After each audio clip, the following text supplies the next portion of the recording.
or playing catch with your dad. Now focus on it and burn it all. Replace it with memories of grueling military drills, the sound of metal and screams as you spar with other children, and mandatory rites for your god queen, an undying lich who owns your life. Now you have a day in the life of a Githyanki child. Let's talk about it. Baldur's Gate 3 shows us a brutal side of the Githyanki, unforgiving, violent, disciplined, and above all, deadly.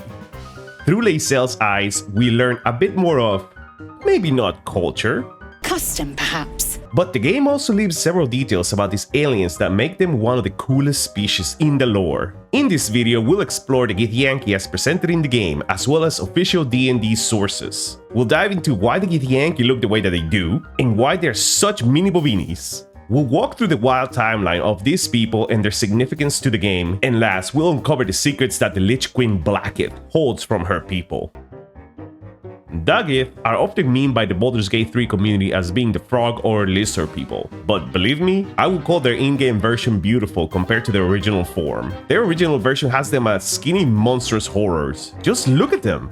Or don't. I promise you, if this had made it to the game, nobody will be romancing Lae'zel. However, there is a reason as to why the Gith look like skinny frogs, and that has to do with the mindflayers. Mindflayers, or illithids if you're nasty, used to borrow without permission the whole of the Gith species and experimented on the Gith to give them psionic abilities that will help the mindflayers take more things in the universe, without permission of course, and with a lot of violence. It is rumored that the Gith were originally humans that were twisted so thoroughly for so long they forgot who they are. I find it amazing when stories take the same kind of people and put them into different places where they are changed and eventually meet again. Like two adopted children meeting after long years of separation.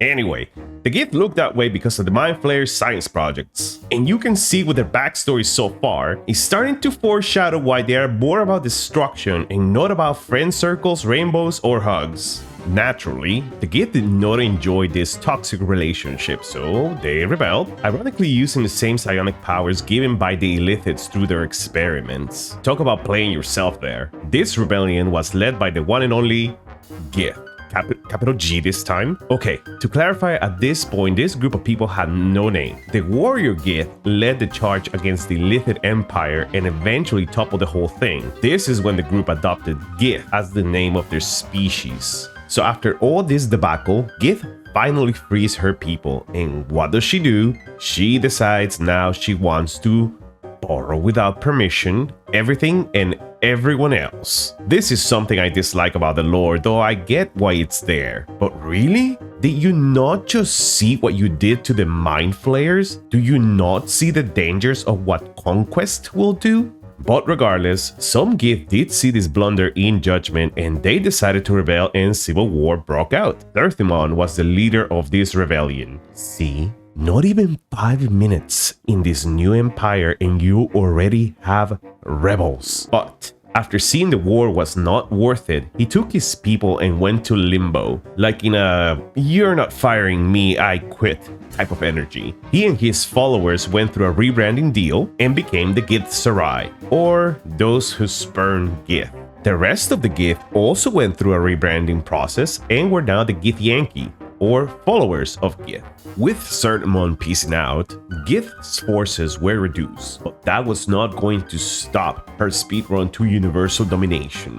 No way. And this is when her advisor, Vlaakith, saw an opportunity. See, Vlaakith knew that Gith needed more firepower, so she started to work in the background to set a meeting between Gith and Tiamat, the goddess of evil dragons, who has a very cozy corner in the first level of hell. Now, the deal involved Tiamat pledging her red dragons to the Githyanki, but what she exchanged that for isn't 100% known. However, rumor has it that Vlaakith exchanged Gith's soul for the red dragons and the right to rule the Githyanki. When Vlaakith got back to Tunarath, the capital of the Githyanki, she started her propaganda machine saying that Gith remained in the hells in service to Tiamat, and that she will be the ruler until Gith returned.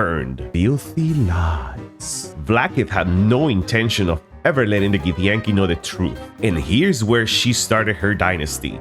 Sopranos style. The Vlaakith we see in game is Vlaakith CLVII, or the 157th if you're nasty, and she has been the ruler of the Githyanki for a hot minute, and by that I mean 1,000 years, and it's all because she's a lich. Looking at her in game, she's clearly the most evil character there ever was, but the Githyanki's fervor is so fierce they do not question it. They don't even seem to mind, since several of them know about this. They know their god is an evil piece of dry beef jerky. From here, the game starts adding its own spin to the Githyanki storyline. Vlaakith wants the artifact because it holds Orpheus, and he's the key to stopping the Illithid Empire from coming back because he has the wrinkliest brain in the universe. He can actually block the mind control effects and the cerebromorphosis, if you're nasty, from anyone affected by mindflayers. And he just happens to be the son and heir of Gith,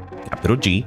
One thing to note is that Orpheus is not canon to D&D at all. I think Larian took a very cool approach in weaving the story of the Gith into the game. I'd argue the Gith have a gigantic part to play since winning the fight all depends on Orpheus. So all this, great job, Larian. And you let regular players experience your own spin on what it's like to be at the D&D table. Anyway, from here, the player can choose if they want to either free Orpheus, beat the Elder Brain, and eventually start another civil war, or let Orpheus imprison and side with the Emperor. Either choice is fine at the end of the day because you're sticking it up to Vlaakith, since in either scenario, she doesn't control Orpheus. Speaking of Vlaakith, let's get back to her. I quickly mentioned that pretty much all Githyanki know that she is a lich, and that nobody knows that red dragons came from sacrificing Gith, capital G, to Tiamat. But what many Githyanki don't know is that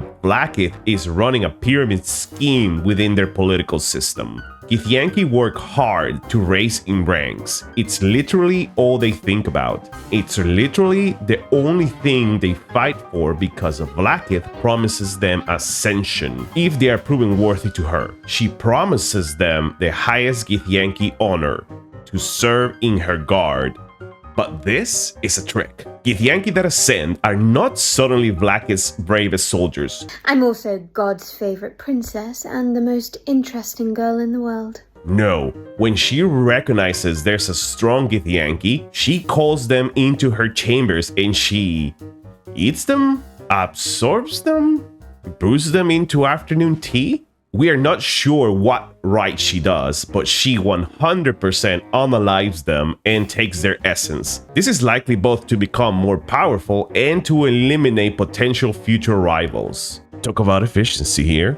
This is shown a bit in game, but only if you take a very specific path with Lae'zel involving you and her siding with the Vlaakith at every turn. So I don't know how many people have seen this. It is also strongly hinted that she was terminated, but not explicitly proven what became of her. What is clearly shown in game is that the Githyanki have a zealous loyalty for Vlaakith. Even in the part where we clearly tell Lae'zel that Vlaakith intends to dispose of us in the crash after we do her dirty work, and Vlaakith does try, Lae'zel tries to gaslight herself into thinking she was just not loyal enough. This is probably why I like the Gith so much. They are a cautionary tale that lets us peek into people that are basically in a cult. And it also shows us the lengths they will go to please their leader. But from the point of view of the people inside the cult, it is the most normal thing. And it's everyone else who is the problem. So yeah, be careful out there. If there is someone out there that tells you to listen to them and not anyone else, do not turn into a bull and chase that giant red flag. And that's it. There's more to the Gith than what I went over here. So treat this like your Gith 101 course, so you have more context when you play the game or hear of them, or God forbid, you hear of Vlaakith. Thank you for your time, and don't forget to like this video if you enjoy the content. I work on this one a pretty good amount of time, so knowing you watched it and liked it enough gives me direction on where to go. And don't forget to subscribe to the channel too. I do plan on making more lore videos if this takes off, but I also do a lot of guides and interesting discoveries from the game. I also live stream on Monday, Wednesday, Fridays at 9 or 9:30 Pacific time. That's all from me. Take care and let's roll for insight.